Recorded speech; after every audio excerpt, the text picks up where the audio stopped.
you did not go to the school in the place that you live, and then you decide to go back for the weekend, what are you supposed to do except tailgating, especially once you get into the game, you can't serve alcohol at an NCAA event. Yeah, so you're telling me that you can't go to a ball game without getting boozed up? Is that what you're saying? No, but if you got all your college buddies, and you're all traveling from all different parts of the country, like we are this weekend, we're driving all the way from South Florida to where? To Knoxville, Tennessee. Oh, my 14 hours. Uh-huh. When we get there, we get drunk.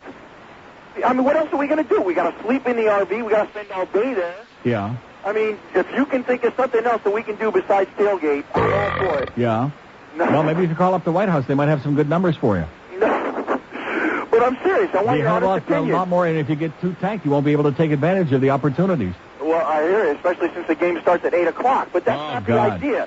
The idea is to go there, barbecue some dogs, some burgers, some chicken breasts, maybe have a couple beers. I'm not saying you get into the game and beat the crap out of every person that's there. Okay, but let me say this to you. I understand what you're saying, but do you think we have anybody coming to the Mac Arena for hockey games that's going to be driving in like, let's turn it around, from Knoxville or from like hundreds of miles away? No, sir. I agree with you there. Professional sports and tailgating, even when I go to the Dolphin game, like that one guy was talking about, the Jets-Dolphins. The worst. It's terrible. The worst.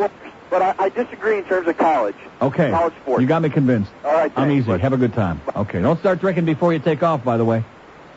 Oh, they will? We have an open line in Brawls. Well, it's only, 900 miles away, 1,000, something like that. Let's go to Knoxville, all right? Let's go, buddy. One open line in Broward, 567-0560, pound 560 on a mobile one line. What was the other dummy that Paul Winchell had? Jerry Mahoney. Jerry Mahoney. There we go. Thanks, Hank. And what else? What was the other one? No, he had was it Mortimer Snerd? Who did Mortimer Snerd? No, that was Edgar Bergen. Had Charlie McCarthy and Mortimer Snerd. It's Dummy Day. Oh, that's perfect. That's the perfect topic for this radio station. It's Dummy Day. Oh. Let's get bluffing on this. Okay, let's go to a mobile in Fort Pierce. Hello. Hey, Neil. How you doing, man? Pretty good, sir. Julio driving down from Gatorland. Can you believe that? All right. Not by choice either. Work. Huh? Not by choice either. It was a work business situation. Talk about Yahoo, man. Gainesville? Yeah. God almighty. Yeah, I can understand the kids who are forced to go to school there, and maybe they might learn something or not, but all this Gator stuff, unless you're going to school there, why does anybody care about the damn Gators? Neil, every house... That's Steve Spurrier, man. If you look up Redneck, he's got Bobby Bowden beat by a mile. Maybe not Terry Bowden. He is a Yahoo. Every house you drive by, every car, everything, there's a Gator something on them. Yeah. A flag, a sticker... But like this last guy just said, he made a good point. What else are they going to do up there in Bumfork, USA? What are they going to do up there? I tried going last night, going out, getting something, find some place where I see some half-decent looking people. Yeah. Not a chance in hell, man. Forget. All those inbreeds, yeah. Huh? All those inbreeds that they shipped in from Nashville, no doubt. The hot spot, the karaoke bar downtown. Mm-hmm. And but I'm telling you, man, it's really crazy. Anyway, last week when I was driving down, you were talking about those new ad campaigns that they have with a God, sign God. Yeah. I don't know if they called you or not. There was one on the turnpike around West Palm. It's a black background with white lettering. It says, love the wedding, invite me to the marriage. And then on the right-hand bottom of the sign, it says God. Can you believe that? Oh, God. Yeah, not great. Anyway, I'm smoking on a big fat one right now, so let me keep my hands on the steering wheel. Okay, have a great time, pal. All right, bye. Okay, trace the call. We have an open line. Well, I got a big, it's not a big fat one. I got a small brown one here. That's the rumor we heard about Sammy, that he's not getting all that attention because he's got a small brown one. Open line in Dade, 567-0560, pound 560 on the AT&T wireless line. Wouldn't it be something if we found out that Big Mac has got a small brown one? That would be pretty interesting. Or maybe if Bubba's got a small brown one. Maybe that's what Monica was putting in her a small brown one. Anyway, there seemed to be... QAM, the Neil Rogers Show, Fort Lauderdale. I am not trying to seduce you. Millions have... That's right. Listen to one of our successful graduates. Boakem, Shalom, Malachi, Hashalom. At Earl Streitz's, we'll convert anyone into a Jew. Malakem, Hakadosh, Baruchu. Translated means, sorry, I must have left my wallet at home. Mimelech, Melache, Hamalachim, Hakadosh. Translated means, stewardess, did you make sure to give me a kosher meal? Mimelech, Mahalache, Hamalachim, HaKadosh Baruch. Translated, yes, Rabbi, the check is in the mail. Yes, you too can convert into a Jew for just $99.95 at Earl Streitz's. Act now and get a free yard-side candle for just $10. Earl Streitz's. We'll convert any goy for just $99.95 or more if we can. Hamlachim. How the hell am I supposed to read backwards, for Christ's sake? Oy! Exactly, for Christ's sakes. So anyway, speaking of kosher meals, you know something? I think that with all the money that I spend on airfare, I'm a schmuck. I am absolutely a schmuck. And people have been telling me that for years. You know, when you, if you would call in ahead of time, just call the airline and tell them you want a special meal. Because the food on airline, worse than the food at the Miami Arena, and that's saying a lot. I mean, the absolute worst in the history. Now, American Airlines, not too bad. Edible. Not great, but at least edible. But most of the rest of them, they suck. Except Alitalia.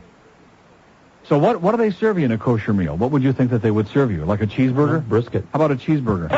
Oh, that wouldn't work? It won't be filet of sea wolf, I'll tell you that. Oh, some of the stuff that they serve on those European airlines like Martinair and some of those other... Oh, my God.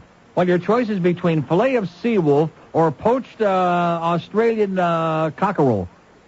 Yeah, cockerel. What the hell is that? I mean, they're asking you to eat things that you don't even know what the hell they are. Cockerel. No, cockerel. So we'll find out from somebody who's ever ordered a kosher meal on a plane what the hell they serve you. Maybe a couple of kosher wieners would be good. We have an open line in Dade, 567-0560 and pound 560 on the AT&T wireless line. Here's a mobile in Pembroke Park. Hello. Good morning. Yes, sir. How are you? Great. I went and looked at my seat on Saturday. Yes? And though I do have a great seat, I'm in section 117. I'm about 11 rows up, so I'm right behind the penalty box, so that's nice. Mm-hmm. But I don't care too much for the leg room.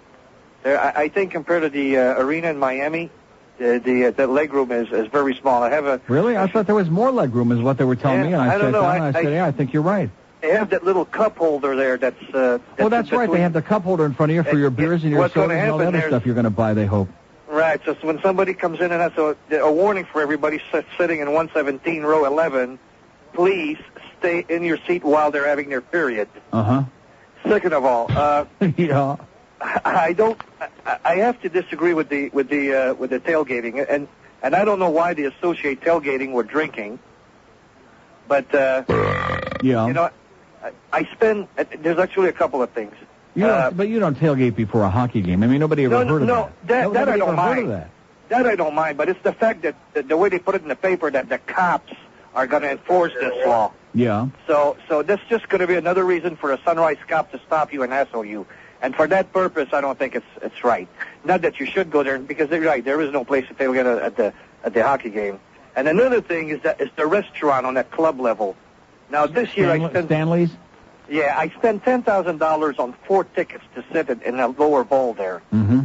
And I think, they should have that restaurant in a place where everybody can make a reservation, go in there and eat. Yeah, they said Stanley's is open to suite holders and club seat holders only. Exactly. Now, I know that hot dogs are not cheap and pizzas is not cheap in there, but to go in there and not being able to do that, I don't think that's I know and not only that, but we know the team is going to be so bad this year. I think a lot of people are going to want to go in the first period, get their cell phone, call upstairs, make a reservation, say I'll be up in about a half an hour, and sit down, have a nice meal, and then by the time we come back, it'll be just about over. Time to leave. I do like to, I'm a big hockey freak, so I do like to get down there early and maybe eat in that restaurant and go below and watch the game. Right. But I really think that they should do something about that. Yeah, when you're spending that kind of money, they should give you like a special pass to go up there and you can eat whatever you want. Exactly. Well, that's all I have to say. Thank you very much. And by the way, I love your show at night. It's really nice. Thank God. Have a great day. Thank you. You too. Okay, here's the latest poll. Should he be censored 64% improperly? They're a bunch of the same thing. Every day it's the same thing. The polls aren't changing. That's why they want that taped testimony before the grand jury. The Republicans, not that this is a political thing, you understand, not that it's partisan by any stretch of the imagination, but they want that videotape out to the public so they can see him getting red in the puss and all embarrassed and psychotic and getting up and walking out and slamming the door and saying, you douchebag, you scumbag. Yeah, I think they got it backward. I think Ken Starr is the scumbag, if you ask me. I think you got it backward, Ma. Here's a lady in Hollywood. Hello. Hello? Yes, ma'am. Neil, I just want to share something with you. George Bush deceived the public before he even was president. His slogan was, say no to drugs. But in the meantime, it is Okay, great. I think the just hit the fan. We just had a potty mouth old lady on the phone. Let's hear it. Oh! All right. She said, "What do you think of that?" Is what she said. Jerry Mahoney and Knuckle T. Smith. Knucklehead. Well, it says Knuckle T. Smith here. I'm just reading from the facts, okay? I'm sorry, I don't remember Knucklehead Smith. I talk to a lot of knuckleheads every day, but I just don't remember that knucklehead.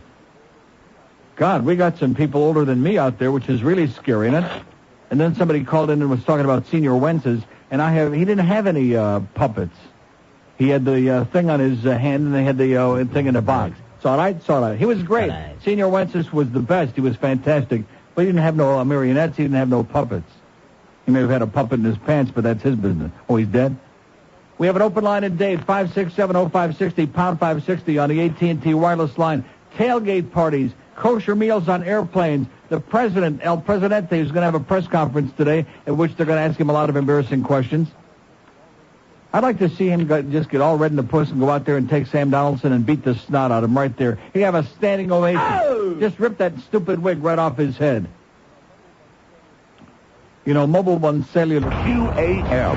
Oh, God, Neil. That's right. You know, this never crossed my mind before, but who invented that wicked weed that everybody in this country's all bent out of shape about? And, did he? Oh, I thought the Lord made that weed. Nah, the Lord invented everything that grows in the ground. Huh? Well, must have been corrupted by him. Weed rhymes with seed. Forget about Satan, okay? He's busy worrying about other stuff. He's busy in Monica's crotch.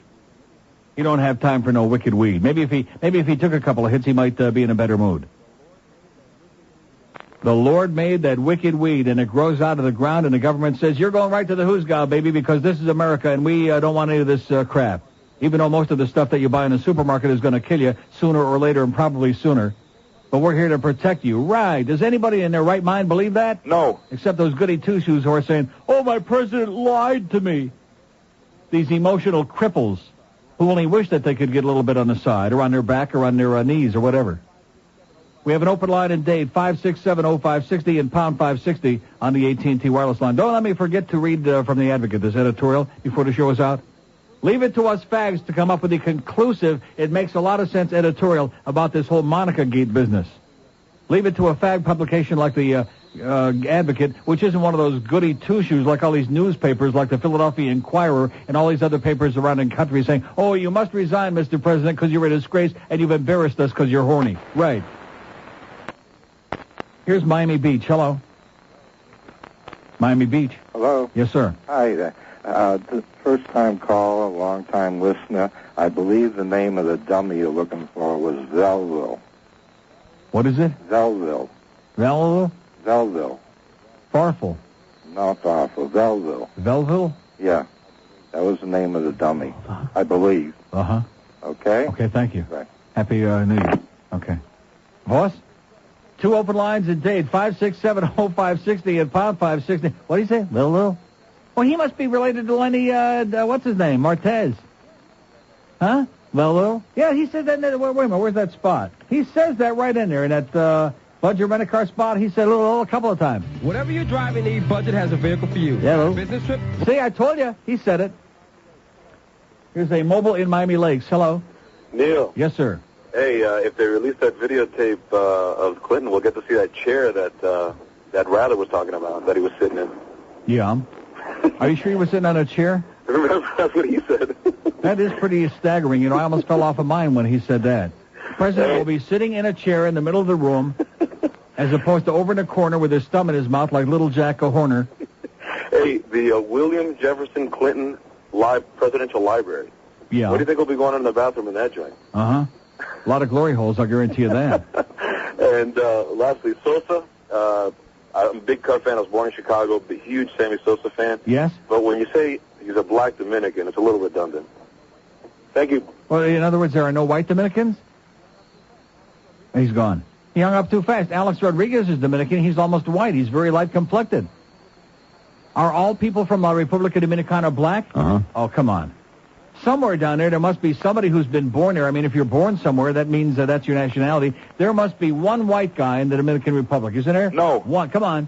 There's bound to be. There's got to be. There's a few white Cubans. Couple. One or two. Like Not El still Duque, over there. like El Duque and Levon Hernandez. Aren't they white? No. Oh. No, seriously, how come there's no white Cubans left? I know they all got out. I know that's the line you always give me, they all got out. They did. Yeah. 2 open lines in Dade County, 567-0560 and pound 560 on the AT&T wireless line. Mobile in Pembroke Pines. Hello. Neil. Yes, sir. Hey, finally getting around to answering your question from Monday. Okay, it's only Wednesday. Well, it's been a busy week. I had a sports-intensive weekend. Checked my seats at the arena on Saturday. Incredible place. Really looking forward to going to games there. Were you shocked at just how amazing it is? Because I know I was. The place it's beautiful. It's beautiful, and I have first row upper bowl seats. And it's kind of great because I can look down 10 feet and see the poor bastards who paid twice as much for their seats as I did. Mm-hmm.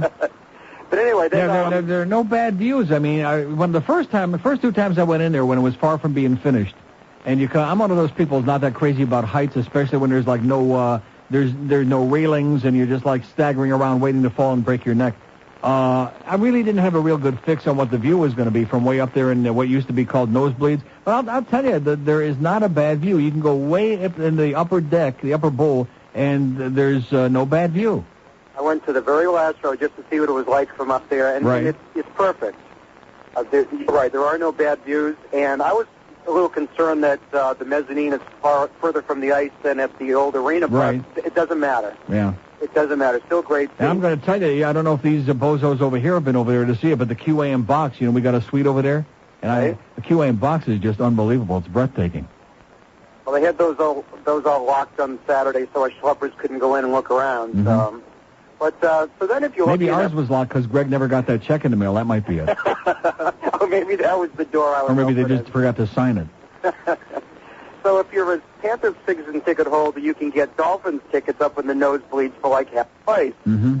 Well, I don't know if I'll be renewing those next year. Let's see. In the first preseason game, the jerks in my row decided to get into a fist fight with the guy in the row in front of them who just happened to turn out to be a cop.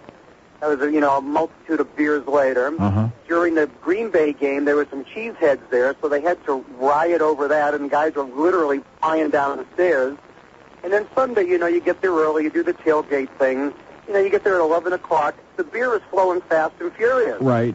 And they're drunk by the time they get into the game. Oh, absolutely. There's no question about it. Now, and this guy before that said tailgating is not about drinking. This guy's full of crap. If they took all the booze out of tailgating, there'd be like 3 people there with their little grills. You could roll bowling balls through there and not hit anyone. Mm-hmm. And God forbid the people in Section 425 should talk about football during a football game. Yeah, right. Oh, yeah. Well, same with the hockey, man. If I can find anybody who talks about hockey around us this year, it'll be a real breath of fresh air as opposed to the other joint. Well, if I renew the tickets next year, they're not going to be there. I mean, I'm going to get some real seats. Okay, pal. Take care. There. See you at the tailgate party. Not open line in Broward and 2 in Dade. 567-0560. Pound 560 on the AT&T wireless line. The interesting thing about going to a sporting event is that, especially here, because you don't have that many real sports fans who, number one, understand it, and number two, care about it really all that much unless there's a lot of winning going on and they can jump on a bandwagon. And so one of the things that people 2 things. If somebody gets at a hockey game, somebody gets hit by a puck in the head. Puck goes up in the stand, somebody gets hit, and they're bleeding, and they have to carry them off, or they're lying there for a long time. Everybody is looking. I mean, I'm not just talking about the people in the immediate area, which you can understand that. There's blood on their seat, on their puss, whatever. But I mean, like all over the arena, they're all like looking and gawking. It's that rubbernecking thing again. They're very excited about that. And besides the fights on the ice, which there's a disproportionate amount of interest in that here because they don't understand the game that well. So if there's a fight out there, they think that's really what they came to see. But the fights in the stands at a football game, any kind of a sporting event, you almost never see that at a baseball game. I don't think I've ever seen a fight in the stands at a baseball game. Maybe they're not tailgating enough. But at a football or a hockey game, man, fights in the stands, especially football. You put all the other sports put together, there's nothing that even compares, nothing close in this country. I mean, soccer matches abroad, they're killing each other. But here at a football game without a few good brawls in the stands to these people is nothing. And who the hell wants to see that? And it's always over something really good, too. Yeah, like the day that Fat Rich knocked that guy's beer over in our row, and I have no idea who that guy was. Beer over? He knocked the beer over with his big fat foot, and then he went and he bought with his own money, brought I'm sorry, excuse me, it was an accident. He brought the guy another beer to replace it, and he still was pissed off and ready for a contretemps. And luckily, Rich says, you don't want this man to be talking about you on the radio on Monday. And the guy says, who's that? He said, Neil Rogers. Oh, I listen to Neil. How you doing? All of a sudden, his whole altitude changed. But he's ready to get into a big song to dance because Rich, like a lot of us fat people, or like even skinny people, is a klutz. He knocked it. And don't stick the beer out there in the damn aisle anyway. Stick it either way under the chair or... right. Get it the hell out of our way. So we say, in fact, I think some of these assholes, some of these rednecks, they stick it out there in the aisle. They kind of push it with their foot right out there into the aisle just as you're coming by, just to make sure that you'll knock it over so they have an excuse to start a brawl. Does that word redneck ever come to mind when you think about football? Uh-huh. Okay, just something I'm thinking about. Here's Port St. Lucie. Hello. Port St. Lucie. How can we have nobody on the phone? They're 16 minutes and 39 seconds later on our dime and they're gone? Oh, you know who it must have been, though, don't you?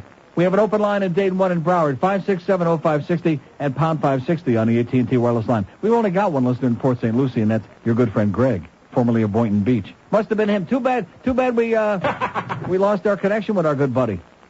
Here's a mobile in Miami. Hello. Hello, Neil. Yes, sir. Did you go to the game last? Did I what? What is it? Did you go to the game last Sunday? What game was that? The Miami Dolphins. I do not go to the Dolphins games. No, I do not. Well, you see, you missed it because they had the invocation out there, and they were asking for your help to watch over the players. I know you got there late or something. They had vindication? Well, no, Sean Wooden's out for the year, first play of the game. God was late. I don't know what happened. I thought maybe you couldn't find your parking place. I haven't been there in 3 years. I don't go to the Dolphin games anymore. Well, you see, every I have free week... tickets, which I've given away to a friend of mine. I don't go to the Dolphin games anymore because who needs to see a bunch of drunks and who needs to see that boring excuse for football? Yeah, but see, they're doing that invocation thing. They're asking for guidance. They want the protection for the players. They don't want them Okay, thank you. Okay.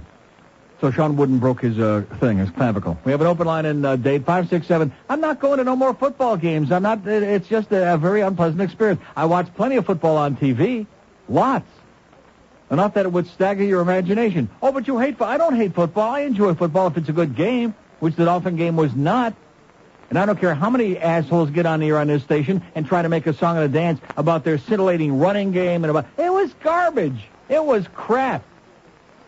I kept flipping back and forth to see if there was anything of substance going on. And at one point, like late in the first half, Buffalo had 6 first downs. The Dolphins had 1. And the same old tired crap. I mean, 3 and out. So they finally drive down the field and get 1 touchdown. Why? This is the same old crap I watched for 100 years. To think that I would waste even a gas money in the turnpike toll to go through there and watch that garbage, even with free tickets, I'd have to be out of my mind. I'd rather stay home and pick boogers out of my nose for 2 or 3 hours. I'd rather stay home and clip my dog's toenails, anything constructive, than go out there with a bunch of drunks. Oh, yeah, you got to have a good time at the old ballpark. Come on, you got to be drunk. Yeah. And I'm not saying that at baseball games people aren't swilling down the beers. It's just, I think, maybe a different class of people who can handle their booze a little bit better. Yeah, especially at Wrigley Field. Boy, those 2 or 3 years that we went to the Cubs games at Wrigley Field, did you ever wind up going to the game? One, and then they stuck me in a cab. And said, get out of here. You just had your deal of a lifetime. But, man, they are swilling down the beers. They're like crazy. I mean, 5, like handfuls at a time. They're bringing it back to their seats. Hey, come on, hit Andre. Come on, hit one Andre. All right, let's go. Take me out to the... look what it did to Harry. Won't see him no more. Won't see Harry no more. I think he was really 112 years old is what they finally determined. 26 after 11. Thank God for Pompano Park. We got all kinds of simulcasting today, starting at noon today. Miami Highlight simulcasting at noon. DQAM. I dropped my weed. Wouldn't it be great if you could quit your job because your wife worked and made a whole bunch of money? And wouldn't it be great if you could sit around all day watching TV and drinking beer? And wouldn't it be great when someone comes to the door, you could just ignore them to have another beer? And wouldn't it be great when your cigarette starts the house on fire? You don't care because you're sound asleep in a stupor. Wouldn't it be great? Why daydream about the good life when you could do something about it? Just drink a bunch of beer. A message from the American Beer Council. 17 till noon at 560 WQM. The puppeteer behind Farfel was Danny O'Day. Who the hell was Danny O'Day? Remember Dennis Day? Remember Doris Day? Anybody remember Danny O'Day? No. That's what it says. He was the puppeteer behind Farfel the Dog. I have my doubts. We'll find out. Any other puppet people out there? And here's a very interesting facts about Thomas Jefferson, since we all have all this sexual scandal. And we have people out there in the hinterland, oh, he lied to me about his sex life. Thomas Jefferson's love life began at 19 when he fell for a 16-year-old virgin, yet he bungled his romantic chances by not making his intentions clearly known. She married someone else instead. In 1768, while his friend John Walker was away for the summer, Jefferson made sexual advances on Walker's wife. Oi! Betsy confessed her illicit relationship 20 years later. The event stayed dormant in the public arena until erupting as a huge scandal in 1802 while Jefferson was El Presidente. Only the intervention of close friends kept it from escalating to a death duel 34 years after the fact. Back in 1772, Jefferson married another friend's widow, Martha. Historians speculate that she had lived longer. She died giving birth in 1782. Jefferson could have been too, Could have been too content to leave his agrarian paradise in Monticello for national politics. Her death left him in a suicidal funk, and he vowed never to marry again. In 1784, he moved to Paris as minister to France and was introduced to a Renaissance view of romance. At 43, he met a 27-year-old artiste, Maria Cogway, whose unhappy marriage primed the pump for a heady attraction. Primed the pump. They spent 4 delicious months together in Paris until she broke it off, probably from religious guilt. She broke it off? Oi! Who put it back on?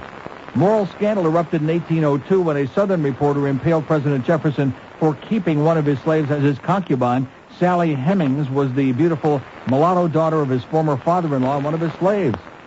Sally had accompanied Jefferson's daughter to Paris back in 1784 and had remained in a place of prominence in Jefferson's life for the next 39 years till after his life. Death. His life and death. Mildly amusing. Interesting. We have an open line in Broward, and all of Dade has vanished. We actually were doing a facsimile of a show here for almost 2 hours today, and now they've decided, okay, enough. Enough with the puppets. 5670560, pound 560 on the AT&T wireless line. Lady in Fort Lauderdale, hello. Hi, Neil. Yes, ma'am. I'd like to chat back to the kosher meal question. Okay, thank God. Okay. Now, years ago, kosher meals were better because they... First class, you can tell how many special meals they've got because you hear the stewardesses talking about it, and there's only usually like 2 or 3 on the whole plane. Well, no, during the, the tourist season... Comical, you think that'll help? We have an open line in Broward. All of Dade. Dade County has just made an exit. Nice knowing you guys. Have a great day. Hope they're headed over to the arena now for the tailgate for the opening game, which is like only a month away. 5670560, pound 560 on the AT&T wireless line. West Palm Beach. Hello. Hello. What's up, man? Not much. Hey, you're right about, this thing with Clinton. So it's such BS. But, number one, you mentioned something about, you've never seen fights in baseball games before? In New York. All the time, Shea and Yankee. Mm-hmm. And I've sat in the bleachers of Wrigley Field, and I'll tell you, man, you see some big fights there. Really? But see, the thing with Clinton that bothers me is that someone from a different state that I didn't vote for, I have no say in, is going to go ahead and make a decision that I'm against. And I got a problem with that, because I think Clinton's doing a good job, and this stuff is really private. Yeah. It's between him and his family, his wife, his daughter. Well, that's why they're so desperate now with this to release this taped testimony before the grand jury, because they're hoping. See, they're desperate. The Republicans really counted on last Friday as being the turning point and figured that all that gross detail and all that explicit that the American public just would be screaming and yelling, and it didn't work. But they still want him. I know, but now they figure that this is their last chance. They figure. What gets me is, why did that stuff have to be in there? Yeah. Why did they have to mention? It did not. Why? That's the whole thing. They didn't have to mention all that stuff. They got 2,500 other pages. Why? That's where it belonged. Not in a report that was going to be put on the internet for people to see all over the world about her sticking a cigar in her, etc. Exactly. Why did Whitewater have to be mentioned? Why did the certain things about what he did have to be mentioned? See, the thing I now understand is that he will be impeached because they don't want him there. I don't think he's. I think that there are going to be hearings in the House. I don't think there's any question about that. But I don't think they'll actually. I don't think they're really going to begin impeachment I hope not. hearings. I totally hope not. But it's just it's amazing what this country has come down to. It's amazing, and it's going to happen here too with And it's sad because Buddy McKay is not going to be elected. No governor. chance. He's got no chance. None. And things are Zero. going to happen to the school boards in this state if Jeb Bush is elected. Yeah, but at least everybody will have a free Bible anyway. Yeah. Oh, by the way, something about the Panthers. I went to a game a few years ago. Someone gave me tickets for the lower bowl. I couldn't hear half the game because there were women behind me talking about meaningless stuff and know nothing about hockey. I mean, they look like they could have been there. Listen, we had one lady in our road list last season. She used to bring a book to the game every week. See, and this is the season after they went to the finals. Mm-hmm. Okay, now I'm hoping that since this is not near Miami and it's not trendy in near Sawgrass, okay, that it won't be like that. Am I wrong? Well, I have no idea. I think you're wrong because most of the people that came to the games were from Broward and Palm Beach. That's there weren't true. that many Dade County people coming to the fan game. base is Broward and Palm Beach, you know, and so actually. Well, listen, bring a good book. Hey, thanks, man. I'll see you there. Monica Gate. Don't let me forget to read this, okay, when it gets real slow again in about 10 minutes. We have an open line in Broward. Well, you know, they're here, they're gone. I mean, you know the way it goes. Wait till next week. They'll be smoking these phones when Little George is on here. That's right. Wait till I have my min pin come on and do the show 1 week. These phones are going to be smoking off the hook. Here's a mobile in Fort Lauderdale. Hello. Hey, Neil. Good day. Yes, sir. Good day. I just got in my car and I heard saw the end of your topic, airline food. I was wondering if you read about the case that apparently there's a very small percentage of the population that's allergic to peanuts. Right. I didn't see the story. I saw the headline, right? Yeah, so now some what people happens have violent is reactions and just about croak from it? if you call up a day in advance and say, hey, I'm allergic to peanuts, they cannot serve peanuts on that flight. Really? Yeah, they've got to serve raisins. But the bigger They're going to serve raisins?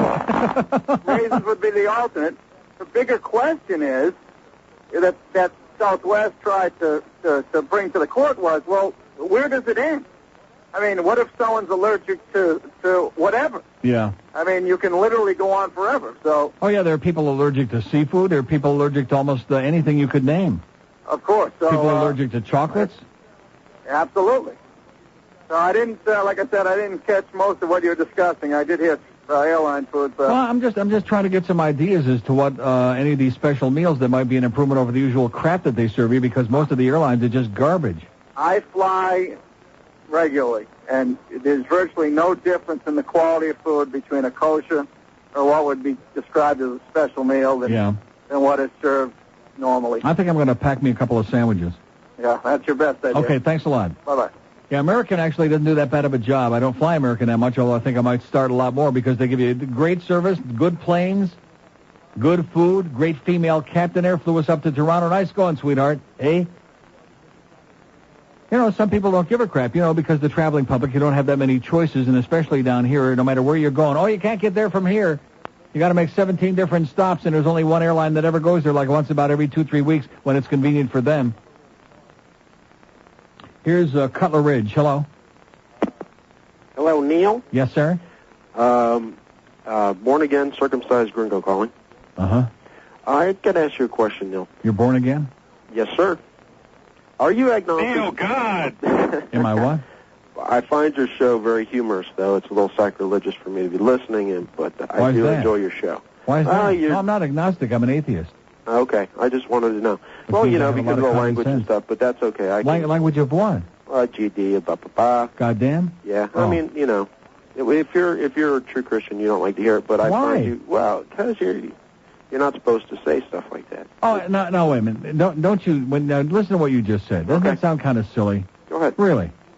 Doesn't that, when you let those words that you just spoke hit you back in the face, doesn't that sound kind of silly? Childish, I think, is the word I'm looking for. Well, no, I think it's childish to have to speak like that. What do you mean? I don't have to. I just speak like this because this is the way normal people speak. I don't know anybody who says, what a goddamn bunch of crap that was.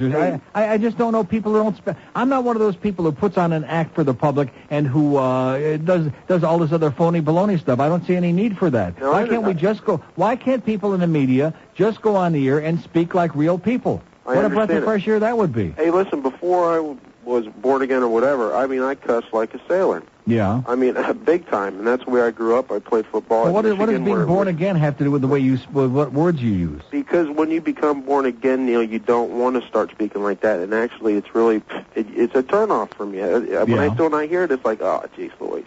But, I mean, whatever. I'm not saying don't do it. What did you just say, Jeez? As in, oh, Jesus? Oh, no, I'm not saying... Jesus Christ, did you say that? No, Neil, Did you hear what this guy said? He said, Jesus Christ, don't say that again. No, Neil, I didn't say that. Yeah, you did. You said you started G's Louise. Now, was that G's with a G or G's with a J? Uh-huh. Gotcha. But, Neil, I'm listening to you, so what's it matter? I'm not calling him to say don't say it. I understand. We're just having a little discussion here. I'm just trying to figure you out. Exactly. Well, everybody's always trying to figure me out, and I'm trying to figure you out. There you go. Well, being an atheist, then, Neil, you really, truly believe... I haven't got any idea.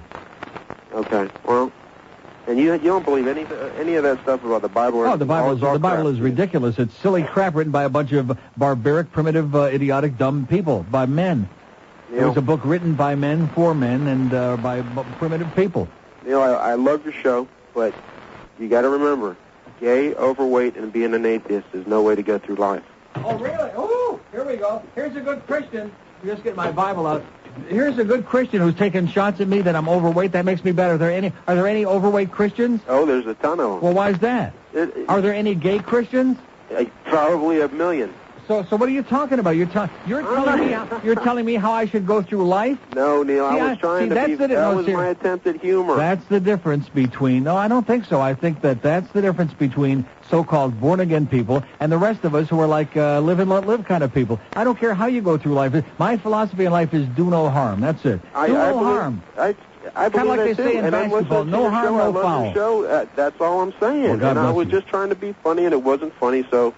Hey. God bless you. All right, Neil. And have a great day. Have a good day. And happy Rosh Hashanah. You too. Okay. There's another born-again guy with a bad sense of humor. He was a lot funnier, I guarantee, before he became born-again, goddammit. Yeah, I got my Bible out here. What did I drop on the floor? Oh, better not have been something from from your prayer book here that your crazy accountant David gave you. He didn't give me that. Who gave this to you? No comment. What do you mean by that? What does that mean? Who gave it to you? Some Jew that we're not supposed to know about? Okay. Okay. Are you listening, Crystal? Some Jew that we're not supposed to know about gave George a prayer book.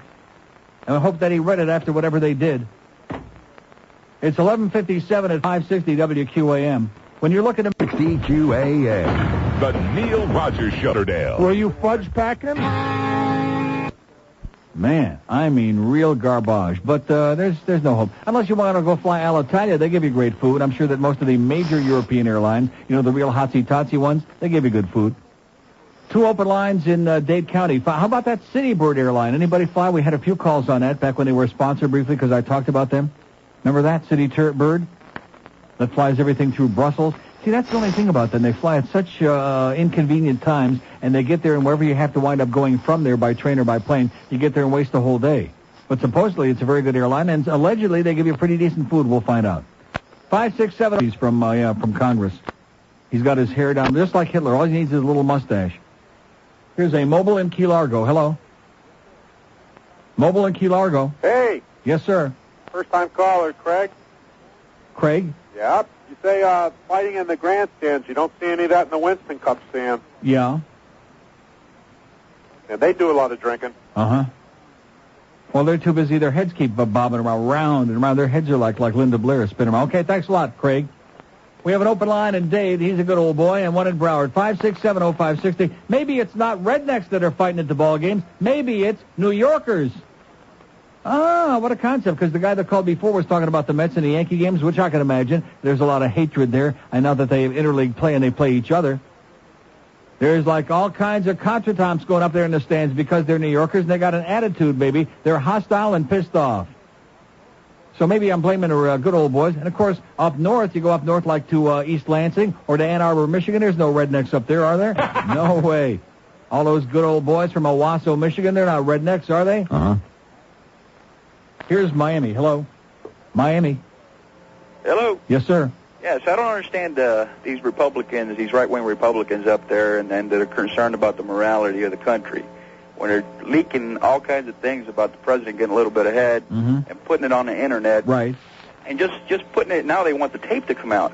I got. It has nothing to do with. It has nothing to do with morality. It's strictly partisan politics. And of course, in the last 15, 20 years, the right-wing lunatics, they've decided to take over one of the major political parties and had a great success doing it. And so they hide everything that they do under the guise of morality and religion. And they're just a bunch of partisan political assholes hiding what they're doing with an agenda. They can't hide it anymore. People, anybody with enough brains can see what these people are about. When you start preaching morality, you're spewing this stuff all over the TV, spewing it all over the internet. Right. And all over the world. To come out. Right. I mean, they shoot themselves in the foot. And somebody made a good point yesterday, one of those legal experts on CNN, and that is if you go and testify or I go before a grand jury and testify, that testimony is secret. It's confidential. The idea that he put the testimony on tape and that now they should show the tape on worldwide television so to embarrass and show that he had a red face and got flustered and pissed off. The only purpose to do that, it's not going to illuminate anybody. All it's going to do is another attempt to embarrass and humiliate and degrade him and force the public to have a lower attitude to him, which I don't think it's going to work.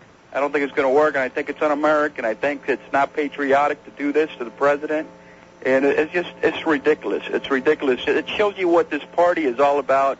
And I'm an independent, but I voted for Clinton, and I tell you what, I would never be a Republican. I used to think Republicans, but they're anti-immigrant, they're anti-worker. They're anti-human, they're anti-women, they're anti-any minority you can think of. They're a bunch of elite snobs who now are hiding their whole agenda under the guise of being religious, righteous, goody two-shoes. Well, just look back at the when they had their convention.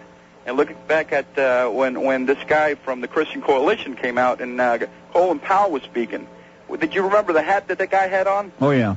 It was a rebel flag, for God's sake. Right. A Christian. Yeah. What does that rebel flag stand for? Okay, get your passport. See ya.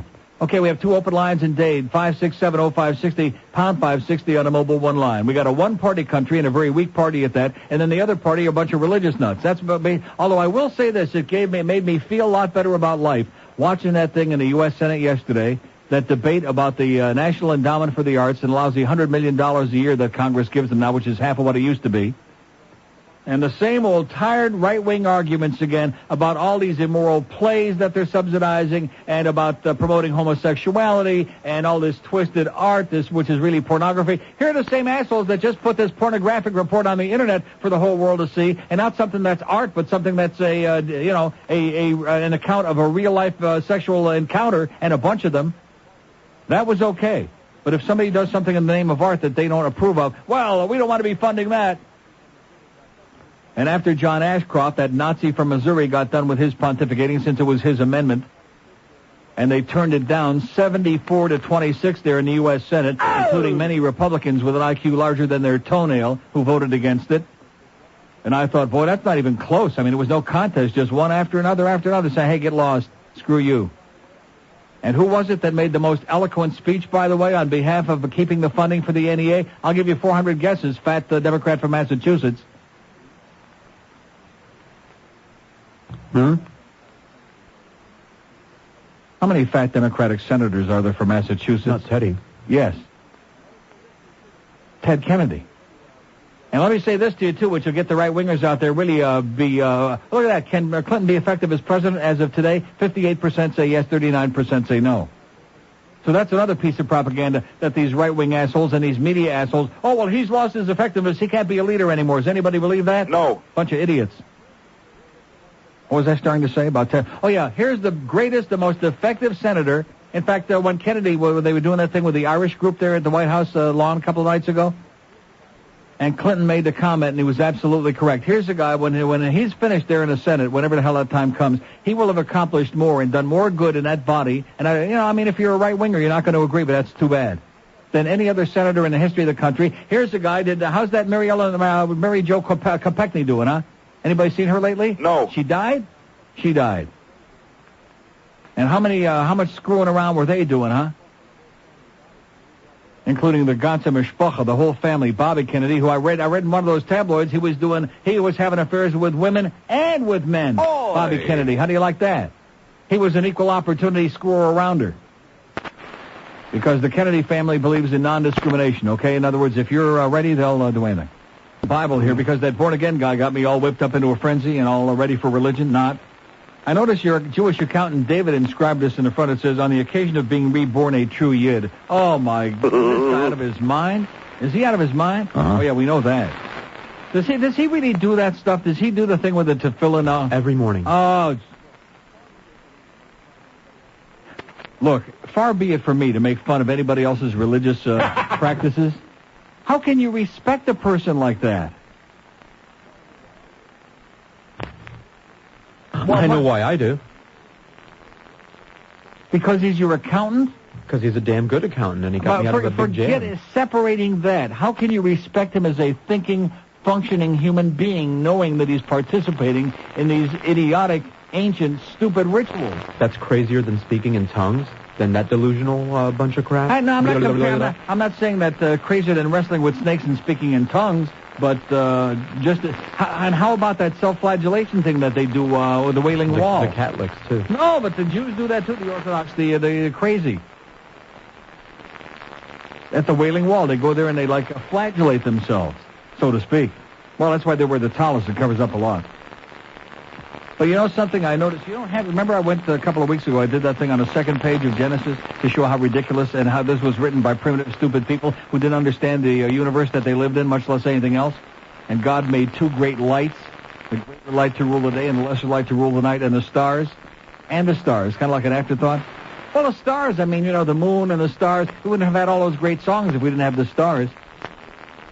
So right there it shows you the kind of intellect that the people, the ancient men who wrote this crap, that they had. But you don't have to go that far. You don't even have to go to the very first word of chapter 1, because above chapter 1 in the book of Genesis in the Old Testament, it says section 1. Now, I'm going to spell for you how Bereshit is spelled. Okay, thank you, Chuck, for my great lunch. It is spelled B-R-E, those old Jews. Wherever they are, somewhere up there in heaven with the angels playing those harps. Anybody, you better learn to play the harp before you go to heaven. All you goody two-shoe pious bastards out there, if you can't play the harp, you're not going to fit in heaven. I don't want to harp on it.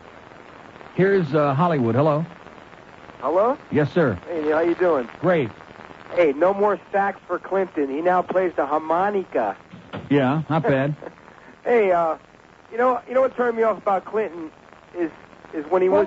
Wait, sir. I hate to interrupt you. You are not going to believe. I just looked at my lunch. I just opened up the little sack, Il Sacco, and there's a napkin on here. You are not going to believe what this says. See, are you gripping your chair tight? Yeah. You better I'm holding it. Squeeze it real tight. It says, made by Nisi, Dolphin Tickets Wanted. Can you believe this? Go ahead, sir. I'm sorry. I'm speechless. Somebody wants your Dolphin tickets, huh? I don't have any Dolphin tickets. Like it's her business all of a sudden. That fucking bitch. Yeah, go ahead, sir. I'm sorry. Yeah, what turned me off about him was he went to that religious breakfast and he started talking in everybody's religion. Like when he was talking about the Jews, he put on those gold, trim glasses, and he was looking like a Jew, talking. The guy's an actor, man. Yeah. Well, that's what you got to be. Who the hell? We had a professional actor in there for 8 years. Yeah, well, couldn't remember what the hell his name was. No, this guy's good at it. He put on a stunning performance. Did you see it? I was like, man, this guy's really kicking some ass. You just wait. When the Oscars come up, forget about all this other glam. This guy's going to be number one. He's going to win 4 Oscars for that. Have a great day, amigo. You too, buddy. Okay. We have an open line, and boy, can you believe that? You must have already peeked. Did you already see that napkin? Did she write that, or did you write that? You wrote that. Yeah, that's my handwriting, sure. It is. Doesn't that look like George's handwriting? Nisi wouldn't put that in there. What an arrogant thing to put in there. Like, here's your free lunch from Chuck, who owns the joint and loves you guys, and you've done all this to bring us a lot more business since our stuff is so great, which it is. But in the meantime, Dolphin Tickets... This is a quick letter to Senator Graham and Connie Mack. And I thought this hit it right, the nail on the head. Mm-hmm. I'm writing to urge you to do whatever you can to stop this disgusting public commentary and constant rehashing of Bill Clinton's private peccadillos. Mm-hmm. Undoubtedly... Peccadillos? Yes, exactly. Undoubtedly, what the man did was reprehensible, but it was, in big words, private. And I feel his denial of an illicit affair was more than understandable. Now, was it reprehensible because he put the cigar in his mouth after she put it in her... Something like that.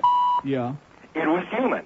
You know, who among us, whether a private or public figure, would answer such a question as, quote, are you having an affair with so-and-so? With a forthright, yes, as a matter of fact, I am. Mm-hmm. It is ludicrous to imagine any sane person, married or unmarried, doing something like that. Exactly. It is completely understandable and forgivable.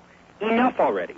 This matter is a private one. I don't care to know what went on between him and the other person. I think it's disgusting that the media thinks this falls in the category of the public's right to know.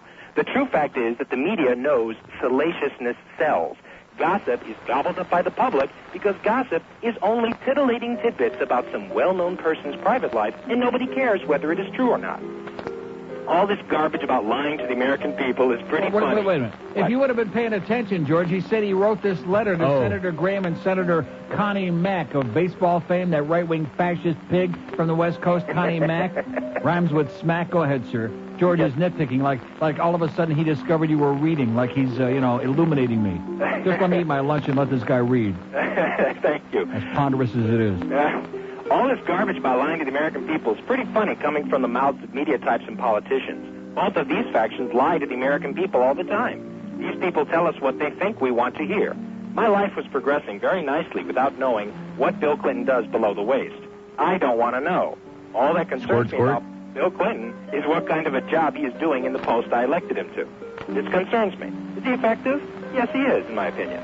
Did he lie under oath about a completely private matter? Sure he did. And so would I. And I'll bet you would, too. Mm-hmm. Unfortunately, the American viewpoint is completely parochial and very, very insular, coming from supposedly a great world power. You'll like this, Neil.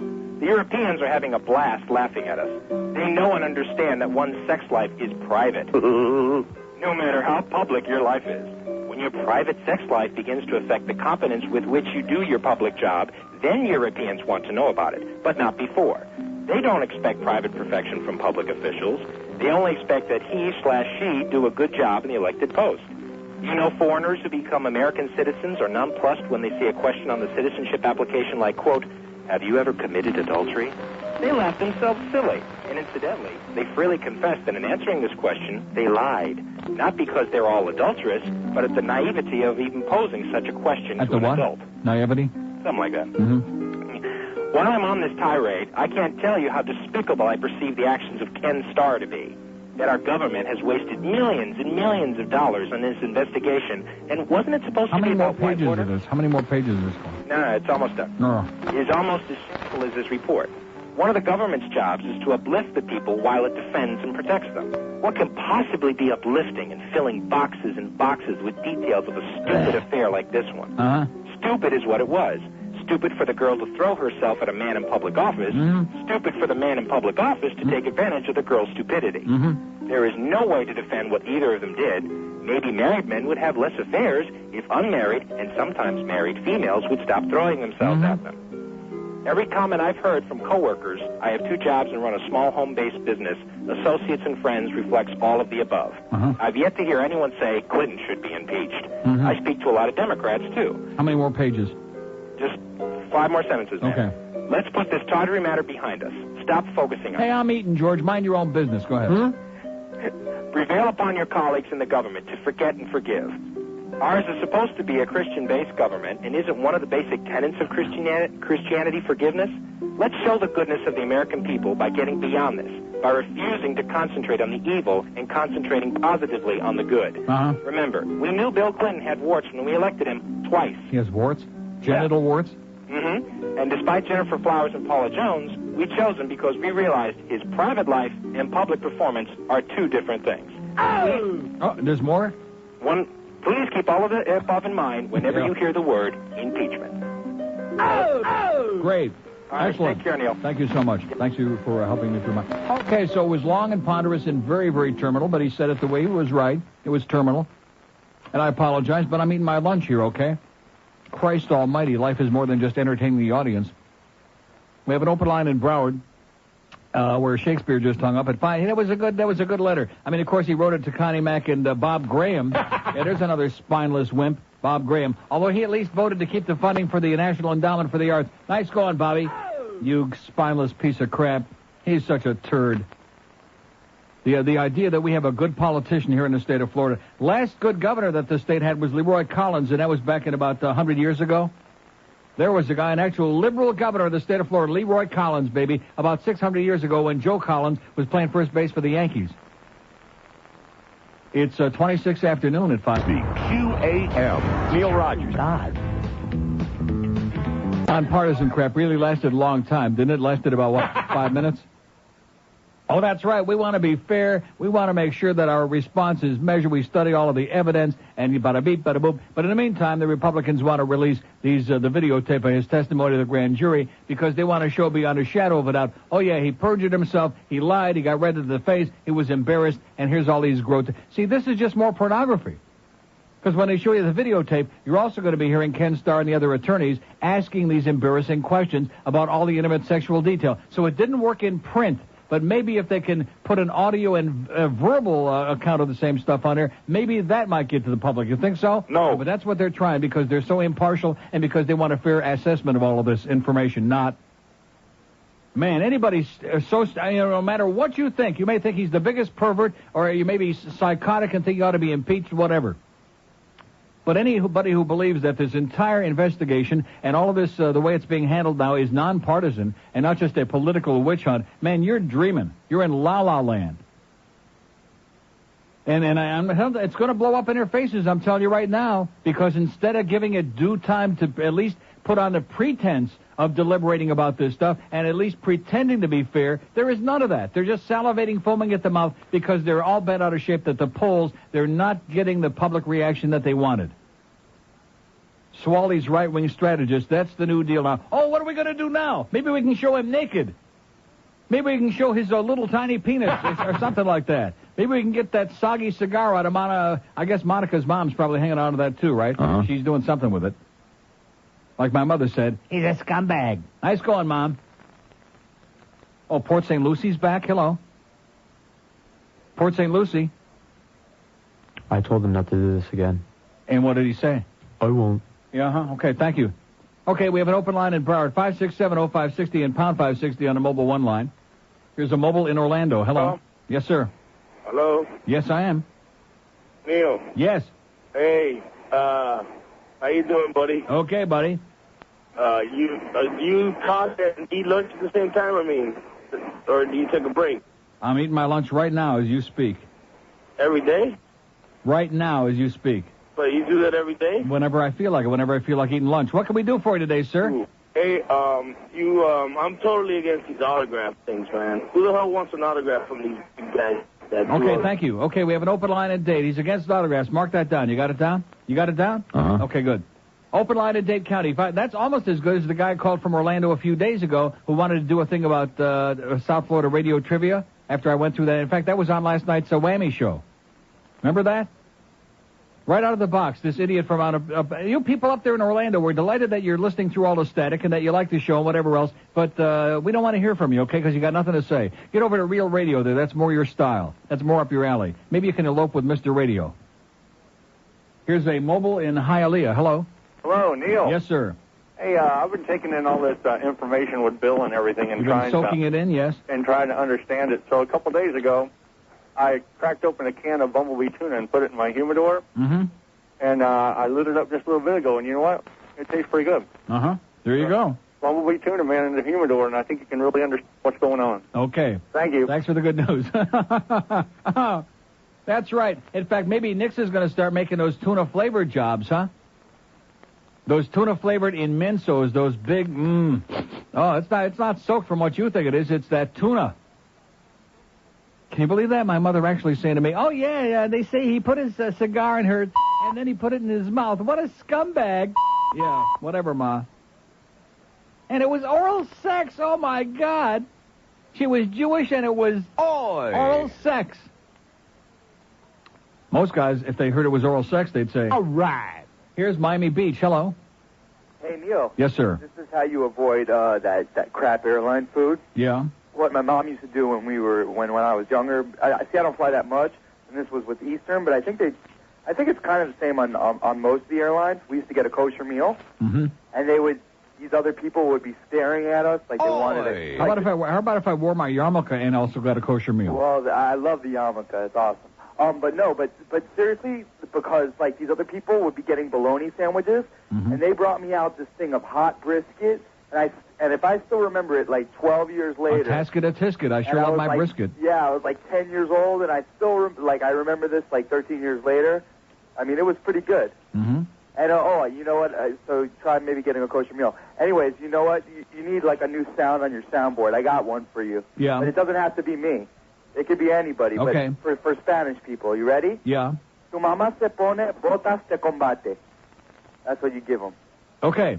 Okay? See ya. Take it easy. What do you say? Your mother wears combat boots. Yeah. He said your mama? Your mama said that the president's a scumbag? Is that right? Did we get that correctly? Oh, my God, Millie, what are we going to do with her, huh? Time for camp. Open line in Dade County, 567-0560, pound 560. On the most prestigious Mobile One line. We got Hank Goldberg from Shula Steak 2 coming up at 2 o'clock today.